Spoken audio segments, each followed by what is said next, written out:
नमस्कार दोस्तों, आपका स्वागत है आपके अपने YouTube चैनल सिर्फ कंप्यूटर APH में। जैसे कि आपको पता है कि अपनी क्लास रेगुलर आ रही है। हर एक क्लास के अंदर अपने 20 क्वेश्चन है। ये जो क्लास बनाई गई है वो हर एक कंप्यूटर एग्ज़ाम के रिलेटेड बनाई गई है, चाहे वो दिल्ली पुलिस कांस्टेबल हो, RSLT हो, CAPF हो, CSF हो, जहाँ भी कंप्यूटर के क्वेश्चन आते हैं ये क्लास उन एग्ज़ाम की दृष्टि को देखते हुए बनाई गई है। फर्स्ट नंबर क्वेश्चन की बात करते हैं। कंप्यूटर में एक शब्द का आकार होता है। ऑप्शन ए इनमें से कोई नहीं। ऑप्शन बी एक ही कंप्यूटर में भिन्न होता है। ऑप्शन सी हर मामले में निश्चित। ऑप्शन डी एक कंप्यूटर में निश्चित है लेकिन विभिन्न कंप्यूटरों के बीच भिन्न होता है। तो फर्स्ट नंबर क्वेश्चन का हमारा जो राइट आंसर रहने वाला है वो रहने वाला है option D is the right answer.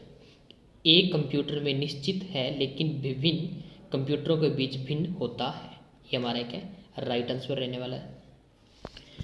Question number 2 की बात करते हैं। CPU द्वारा संपादित किए जाने वाले 4 कार्यक्रम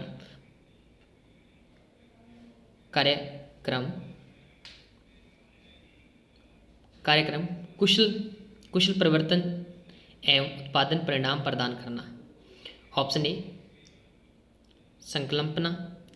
ऑप्शन बी स्पष्ट करना मतलब decode design. Option C display प्रदर्शन। Option D regulate. तो हमारा जो राइट आंसर होगा क्वेश्चन नंबर 2 का वो होगा option B is the right answer, मतलब स्पष्ट करना। ये हमारा क्या राइट आंसर रहने वाला है।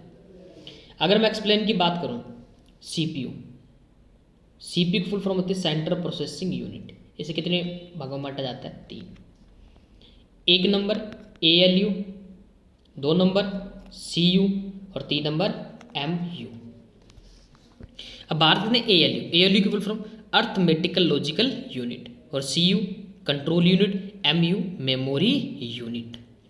तो हमारा जो क्वेश्चन नंबर 2 का हमारा जो राइट आंसर रहने वाला है वो रहने वाला है option B is the right answer, जिसे हम बोलते हैं डी कोड स्पष्ट करना। क्वेश्चन नंबर 3 की बात करते हैं।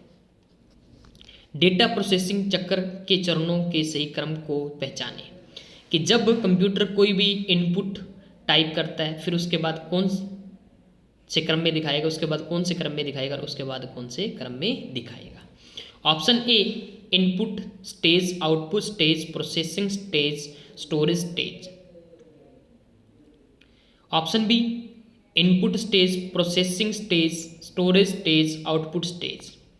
Option C processing stage, input stage, output stage, storage stage.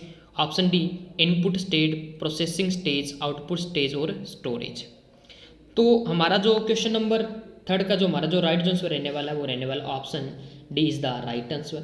कि सबसे पहले अपन क्या करते हैं, डाटा टाइप करेंगे।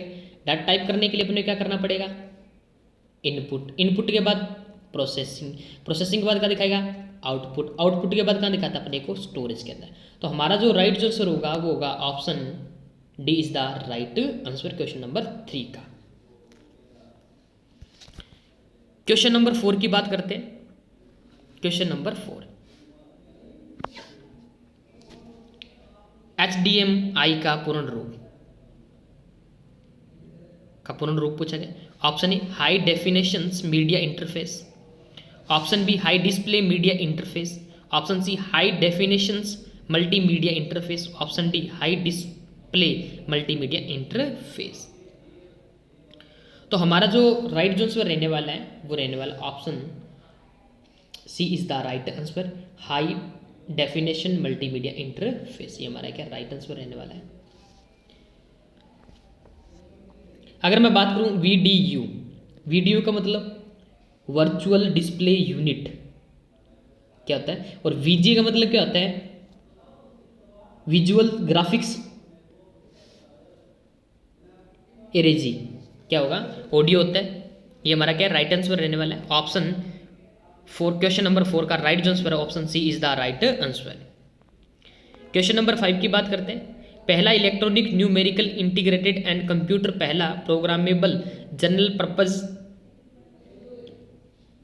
पर्पज इलेक्ट्रॉनिक डिजिटल कंप्यूटर निम्नलिखित में से किस देश में विकसित किया गया था?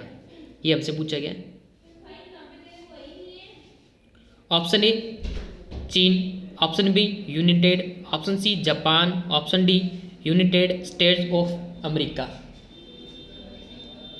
हमारा जो राइट आंसर रहने वाला है वो रहने वाला है option D is the right answer. ये हमारा राइट आंसर रहने वाला है क्वेश्चन नंबर 5 का। अब सबसे पहले अपने बात करते हैं कि एनालॉग जो कंप्यूटर वो कहाँ से लिया गया था? 1952 में लिया गया था, भारतीय सांख्यिकीय संस्था कोलकाता, इलेक्ट्रॉनिक कंप्यूटर। उसके बाद अपने बात करते हैं सुपर कंप्यूटर पुणे में भारत का पहला सुपर कंप्यूटर कौन सा था? परम 8000। कौन सा था? परम 8000 था। क्वेश्चन नंबर 5 का जो हमारा जो राइट आंसर रहने वाला है वो मैंने बता दिया, option D is the right answer रहने वाला है। क्वेश्चन नंबर 6 की बात करते हैं। Question number 6, EDVAC and explain of any computer generation computer के उदाहरण, ये कौन से कंप्यूटर के उदाहरण है? अब ये सब कौन से कंप्यूटर के उदाहरण है? अभी ये पूछा गया हमसे। Option A first computer, option B second computer, option C third computer, option D fourth computer.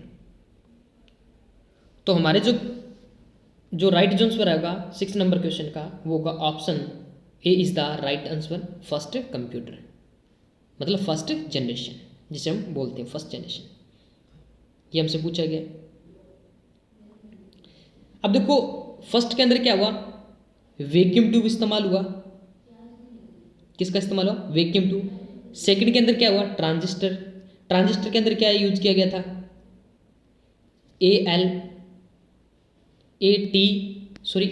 ATLA। तीसरी के अंदर, थर्ड के अंदर IBM 360 370 और क्या है? कबोलन फोटोन। और सेकंड के अंदर क्या था? Assembly language. और फोर्थ के अंदर एप्पल सेकंड लैंग्वेज SQL। कौन सी थी? SQL। प्रथम मशीनी लैंग्वेज, फर्स्ट के अंदर क्या था? मशीनी लैंग्वेज। क्वेश्चन नंबर 7 की अपन बात करते हैं। Question number 7,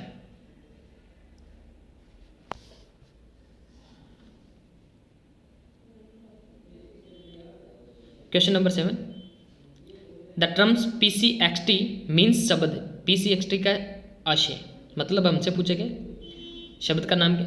option A personal computer external technology, option B personal computer extended technology, option C personal computer expanded technology, option D personal computer embedded technology. तो हमारा जो राइट आंसर होगा वो होगा option B is the right answer, personal computer extended technology. 7 number question का हमारा जो right answer है वो option B is the right answer रहने वाला है। अगर मैं बात करूं HTML, एक्सप्लेन करते हैं HTML की full form hyper text markup language, WWC। World wide web configurations. UPI की बात करूं UPI की full form unified payment interface. GPS की मैं अगर मैं बात करूं, कुछ फुल फॉर्म लिख लेना भाई, GPS की full global position system. Post की मैं बात करूं POS पॉइंट ऑफ सेल्स, क्या आता है? पॉइंट ऑफ सेल्स आता है। क्वेश्चन नंबर 8 की मैं बात करूं, क्वेश्चन नंबर 8, इनमें से कौन सा option open source operating system है? ओपन सोर्स ऑपरेटिंग सिस्टम है? वो पूछा गया हमसे। ओपन सोर्स, ये सोर्स आएगा भाई, source, open source operating system. Option A Microsoft, option B Linux, option C Mac OS, option D इनमें से कोई नहीं। तो हमारा जो राइट जो आंसर रहने वाला है वो रहने वाला option B is the right answer रहने वाला है। क्या है राइट आंसर आने वाला है? क्वेश्चन 8 का right answer option B. Question number 9 की बात करते हैं। ड्राइव प्लेंटर नामक वर्ताकार डिस्क की श्रृंखला से बनी होती है। Option A floppy disk drive, option B solid state drive, option C hard disk drive, option D static disk drive. तो हमारा जो राइट जो आंसर रहने वाला है वो रहने वाला है option C is the right answer, जिसे हम बोलते हैं HDD, हार्ड डिस्क ड्राइव। ये क्या होती है? Non volatile. क्या होगी? नॉन वोलेटाइल, जिसे हम बोलते हैं सेकेंडरी मेमोरी। और FD का मतलब क्या होता है? फ्लॉपी डिस्क का मतलब FDD। क्वेश्चन नंबर 10 की बात करते हैं। क्वेश्चन नंबर 10, निम्नलिखित में से कौन सा कंप्यूटर में एक हार्डवेयर इनपुट डिवाइस है? Option A plotter, option B VDU, option C speech synthesiser, option D scanner. तो इनपुट का अगर आपसे पूछा जाए तो अपने को इनपुट का मतलब क्या होता है? बाहर की ओर जो दिखाई देगा वो कौन सा अपना scanner. Option D is the right answer. अगर मैं बात करूँ प्लॉटर, ये कौन सी कॉपी होती है? हार्ड कॉपी डिवाइस होती है। और ये क्या होती है? वीडियो विजुअल डिस्प्ले यूनिट होती है, मतलब soft copy and output device का काम करती है। क्वेश्चन नंबर 11 की बात करते हैं। Question number 11, high speed CPU के साथ सिंक्रोनाइज करने और इसके प्रदर्शन को बेहतर बनाने के लिए मुख्य रूप से किस प्रकार की मेमोरी का उपयोग किया जाता है? Option A tertiary memory, option B cache memory, option C secondary memory, option D primary memory. तो हमारा 11 नंबर क्वेश्चन का हमारा जो राइट आंसर होगा वो option B is the right answer, cache memory. ये हमारा क्या राइट आंसर रहने वाला है। क्वेश्चन नंबर 12 की बात करते हैं। निम्नलिखित में से कौन सा कंप्यूटरों में प्रयुक्त डेटाबेस सॉफ्टवेयर नहीं है?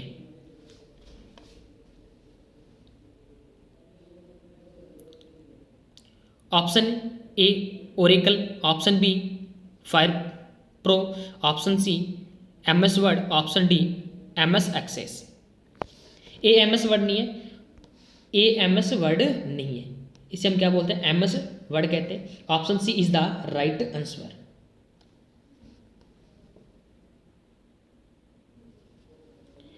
नेक्स्ट अपने बात करते हैं DBMS, मतलब डाटाबेस मैनेजमेंट सिस्टम, जिसे हम क्या बोलते हैं? Database management system. Question number 13 की बात करते हैं। क्वेश्चन नंबर 13,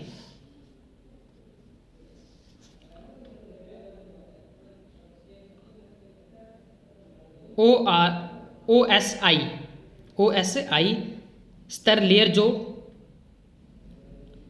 टोंक प्रबंधन को नियंत्रित हैंडल करती है वह क्या कहलाती है? क्या कहलाता है वो हमसे पूछा गया। ऑप्शन ए प्रस्तुतिकरण स्तर, ऑप्शन बी समय स्तर, ऑप्शन सी डेटा संपर्क स्तर, ऑप्शन डी संजाल स्तर।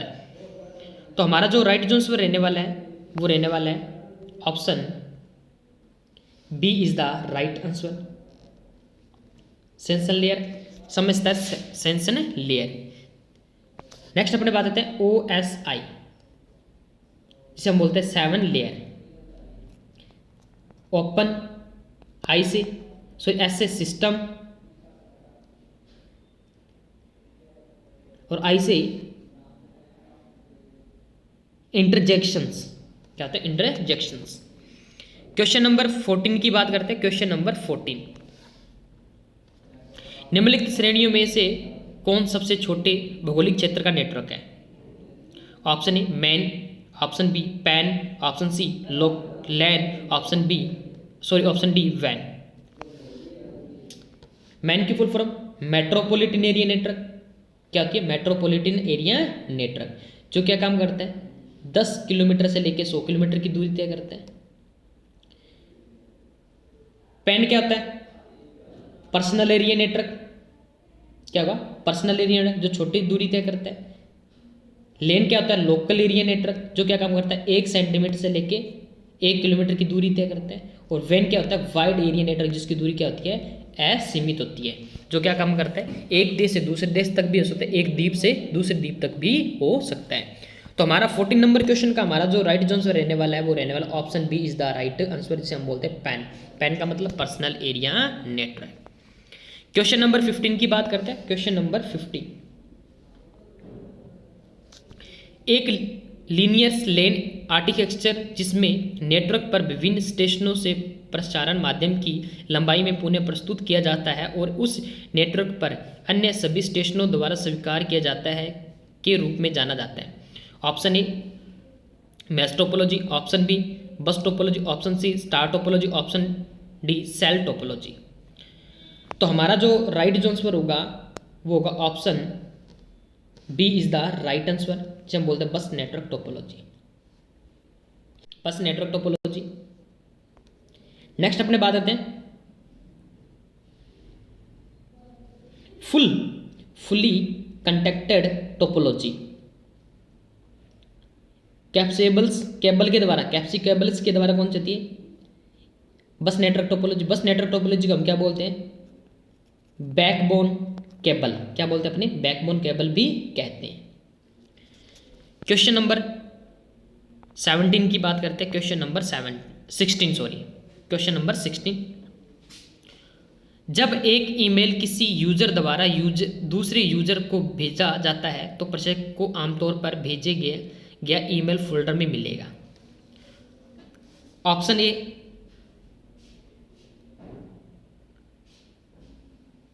Archive archive, option B draft, option C inbox, option D sent. तो किस में दिखाई देता है अभी? Option D is the right answer, send के अंदर दिखाई देगा, जिसे हम बोलते हैं सेंड। इसे यहां लिखा सेंड। क्वेश्चन नंबर 17 की बात करते हैं। क्वेश्चन नंबर 17, ईमेल का उपयोग करके फाइल अटैचमेंट भेजने के बारे में निम्नलिखित में से कौन सा कथन सही है? ऑप्शन ए सामान्य रूप से कोई भी व्यक्ति किसी ईमेल को उपयोग करके 75 KB आकार तक का अटैचमेंट भेज सकता है। 75 KB नहीं आएगा, यहाँ पे आएगा 25 KB। कटिंग करके यहाँ कर दो 25 KB। ऑप्शन बी ईमेल के जरिए पावर पॉइंट प्रेजेंटेशन को अटैचमेंट के रूप में भेज सकता है।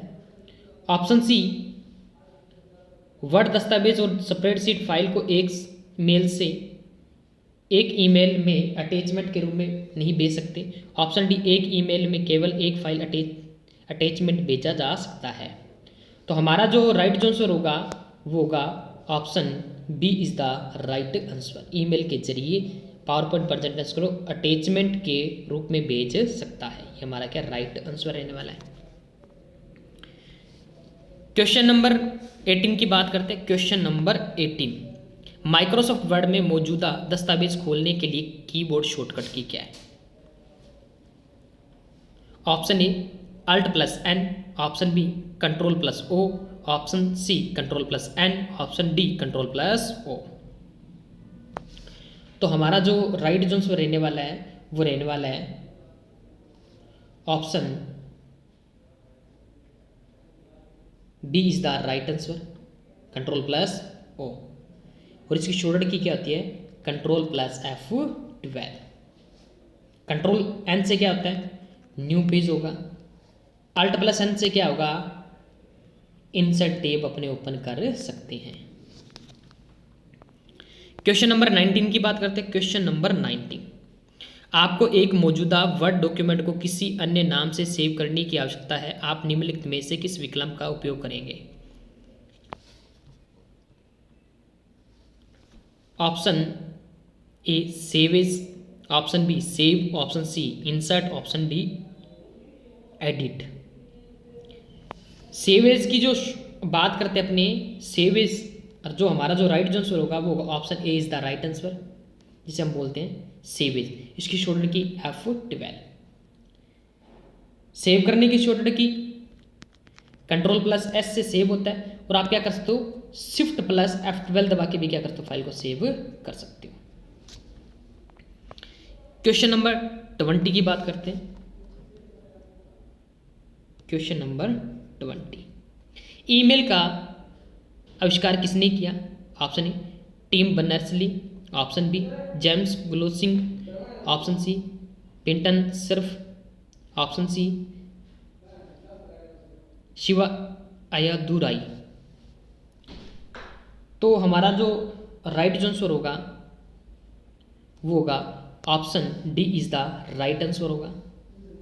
ये हमारा क्या राइट आंसर होगा? रे टॉमिलिन 1971 फर्स्ट ईमेल है, और इसके लिए किसका यूज हुआ? ARPANET। किसका यूज हुआ? ARPANET का। नेटवर्क कौन सा था? ARPANET था, advance research project agency network. QWERTY का लेआउट का यूज हुआ। और टीम बर्नर्स-ली क्या है? WWW। क्या है? WWW। विंडसर्फ क्या है? इंटरनेट। विंडसर्फ क्या है? इंटरनेट का यूज किया गया।